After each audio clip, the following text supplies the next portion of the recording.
Ovako ti je moj seo u svakom najmanjem mjestu u Štajermarku. Čujete crkvu ptica, vožnja s biciklom idealna. Samo možete vidjeti nego da vozi psa ili šeta ili se vozi biciklom. Znači, auta mogu samo vlasnici parcela, šuma i tako. I to je to.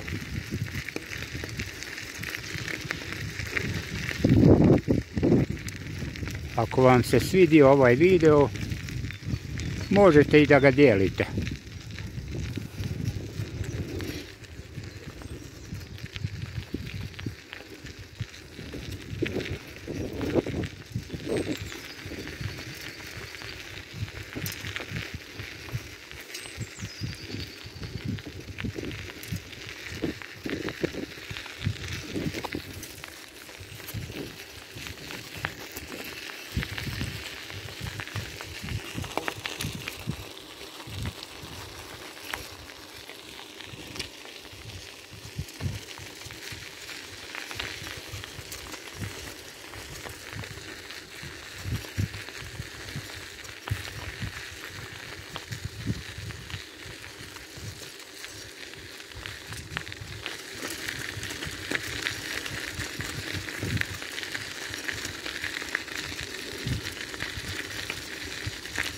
Pravo kača, zmija, približno 1 metar duga.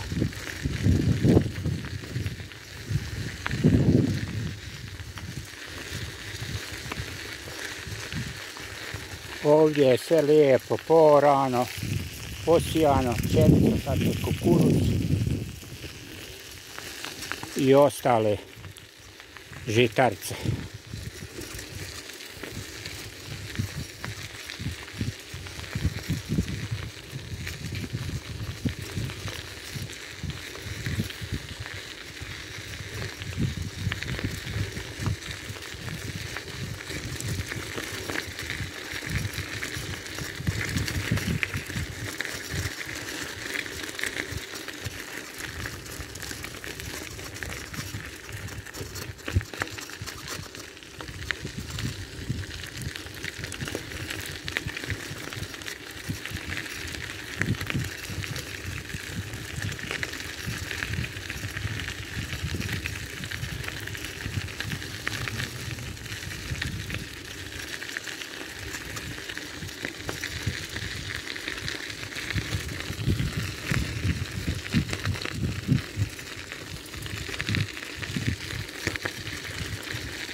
Gdje je šuma isječena, tu se odmah istog dana posade sadnice koje će da rastu naprijed.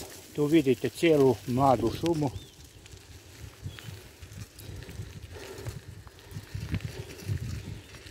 Putevi su tako uredni, čisti. Ne možete da nađete niti jedan komadić papira. Ako i trefite neki komadić papira, to je vjerovatno tamo gdje su klupe, ali ni to nije tu problem. Komunalci prođu najmanje jednom u sedmici, nekad 2 puta u sezoni ljetnoj i po 3 puta. Poberu sve, znaju gdje je kritična točka, tu obavezno dođu svaki dan, isprazne korpe za smeće i to je to.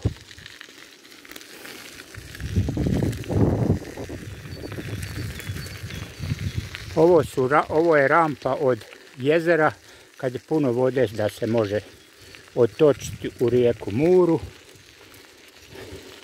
Tu vidite jezero.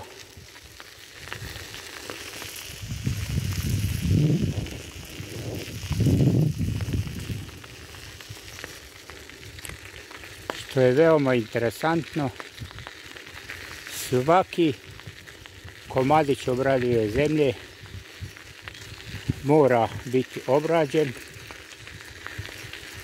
Ako nije obrađen, onda se koristi za silažu, za krave, ovce, konje, sve što se drži od domaćih životinja.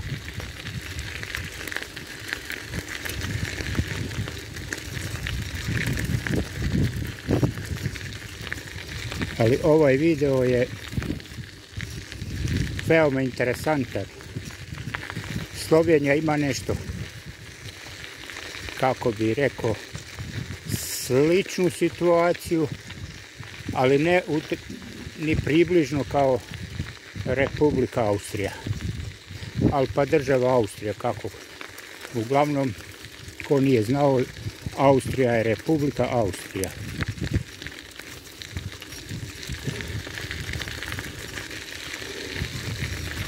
Alpa, neko reče Österaj, to većinom reču Švabe iz Njemačke.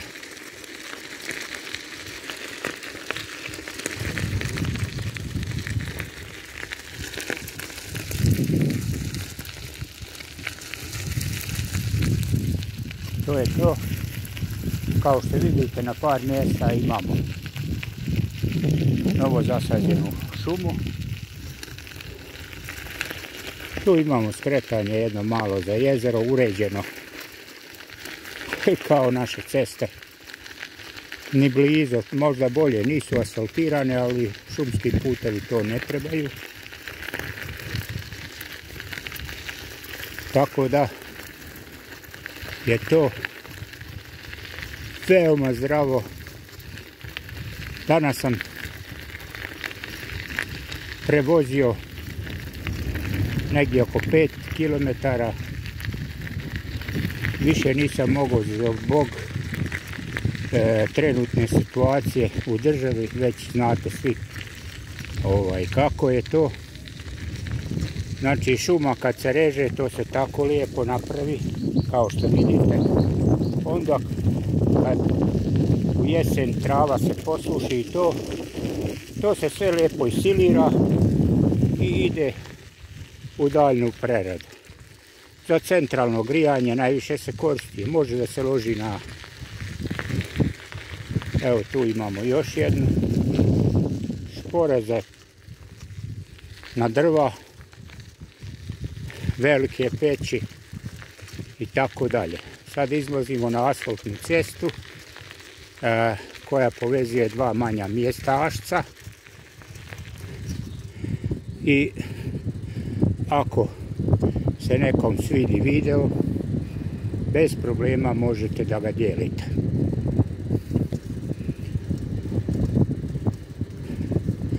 Ajde malo, volio bi neki komentar, samo eto, like, komentar. Pogledajte to, lovačka kuća, takvi je ovdje u ovoj šumi, pa tako reći, ne na 100, ali na već 10 kućicama. Jedne su malo starije, jedne su obrađene malo duže vremena, vjerovatno se ne koristi za lov. Inače tu je zabranjeno bilo kakve životinje da se love. Zec, srna, više dobiješ zatvora nego da ubiješ čovjeka u Bosni. Tako da je to veoma interesantno. Evo tu imamo opet jedan, kako bi rekao, plac, ali pa njiva kod nas. Sve je to obrađeno pšenica je tu. Tu će da kukuruz posiju, a ja već je posijan. Tu imate, vidiš, u čistoj šumi, bez ičega, pčelinjak u mom mjestu, gdje sad trenutno živim.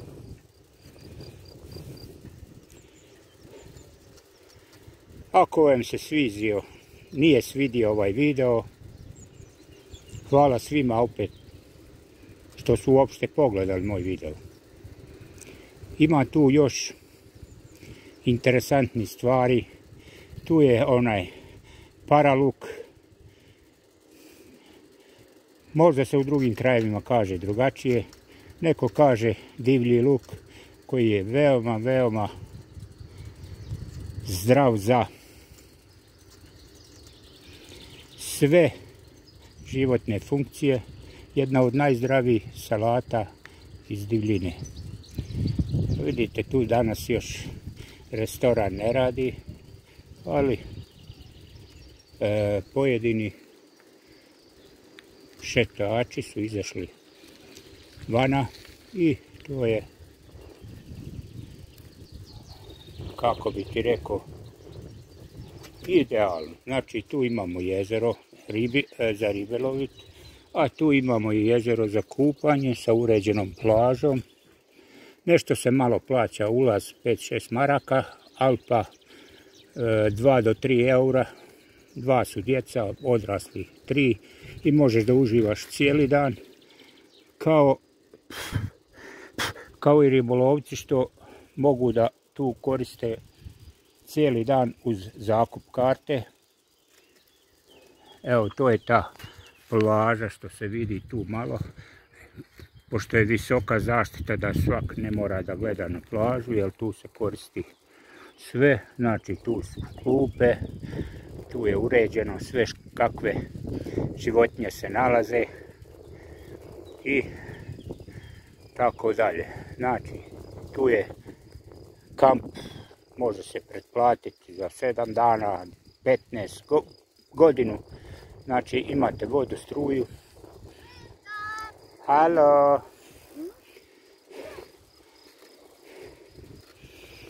I to je to. Evo, možete se uvjeriti. Znači, samo cvrkut ptica i neki insekata koji malo glasnije sviraju. I to vam je to.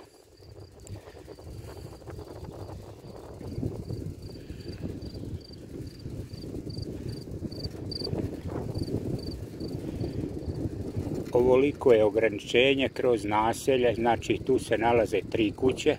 Ograničenje je toliko. Znači, maksimalno je 50 kroz naseljena mjesta. Ako je recimo neka cesta koja povezuje 2 manja mjesta i to, a magistrala je uredno uređena sa trotoarima za pješake i bicikliste, tako da to nikakav nije problem. Tu vidite tu kako je to lijepo obrađeno. Dobro, tu je ravnica pa je lakše obraditi. Evo sad pogledajte kako naš narod uzdržava kuće, a pogledajte tu, nigdje ograde, nigdje ništa. Ovo je moja kruška za kad sazrije i to. Ako drva se ne smije ložiti friška, znači moraju da budu stara 2 godine, pa tek onda možeš da ložiš. Evo vidite, to je. A odmah do kuće možete i to da vidite. Vidite. To je tako uređeno da je to milina šetnje. Kad ljeto dođe, onda je vikend puna ova cesta, jezero, tamo pješačke, biciklističke staze. I ovdje gdje je pješačka staza je dozvoljeno svim biciklistima, dok u Sloveniji ne smiješ po trotoaru voziti, nego po glavnoj cesti, ali pa po biciklističkoj stazi ako je uređena.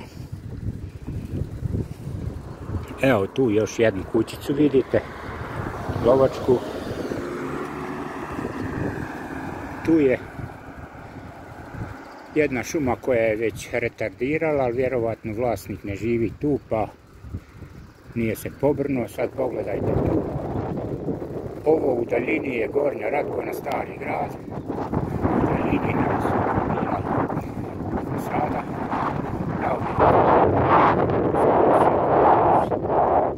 Unutra još igra. Tako da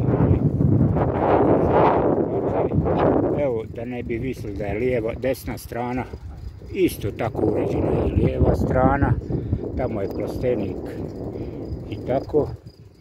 Evo sad pogledajte, ulazimo tako reći u predgrađe. Tako, evo. Ne volim da hvalim tuđe, ali što je lijepo, lijepo je. Meni je moje najljepše, ali je ovo izuzetno lijepo. Evo vidite, mali prostor, ko ljeti potočić ide, tu su drva posađena. Održeš 2, 3, ima po metar, metar 20 obima, ne obima ja, pa do 2 metra pa po. Ja sam bio u nekom muzeju gdje je hrast 3 metra i 20, neću tačno reći, preko 3 metra i to je hrast iz 1300. godine, 13. vijek, koji je nađen u rijeki Muri dok su prokopavali kanal za navodnjavanje. I vidite tu jednu staru kuću, po zakonu je ne smije srušiti, može je updatirati i sve, znači starine od preko 100 godina moraju da ostane. Evo ta je kuća, recimo, tako, starinska vrata su super. Pogledamo dalje, gdje god je koji kutak, lijepe zemlje, sve je poorano, znači, evo sad smo došli kao na magistralu i pogledajte, lijepo za bicikliste, pješake, bez problema se vozite, držite se malo te biciklističke desne strane, a može sportski biciklist ili sportista biciklist, može po glavnoj cesti slobodno da se vozi, znači nigdje nije zabranjeno. I ova cesta je kroz naselje dozvoljena 80 km/h, zbog staze uređene. Negdje čak imamo i sa obje strane stazu, ako je malo više naselje. I evo vidite tu, autobusna stanica, tu je opet plastenik za ruže, drva mogu da se sprave zimi, do proljeća i potrošiš ako ima viška. E sad, na veliko ko radi, on ima sve vrste voća. Evo vidite, tu je kuća i pokraj nje piše pšenični crni proizvod, znači možete kupiti kruh domaći, tako da nema potrebe ići u grad zbog jednog kruha kao što se događa više puta. Izrazito crni kruh se prodaje, znači na svakoj kući ako proizvodi bundeve, ja rečem masirača za bundavu i za drugu, neko drugačije kaže, ali to uopšte nema veze. Evo, znači čuje se cvrtku ptica, tu se čuje šum auta i to je to. Evo.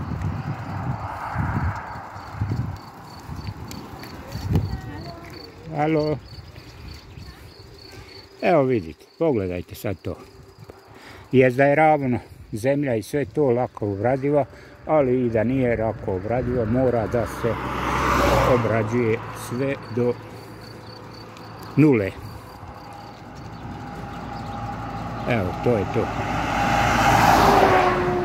To je jedna trgovina sa plastenikom koja prodaje i drva, i cvijeće, i ruže, i sve ostalo.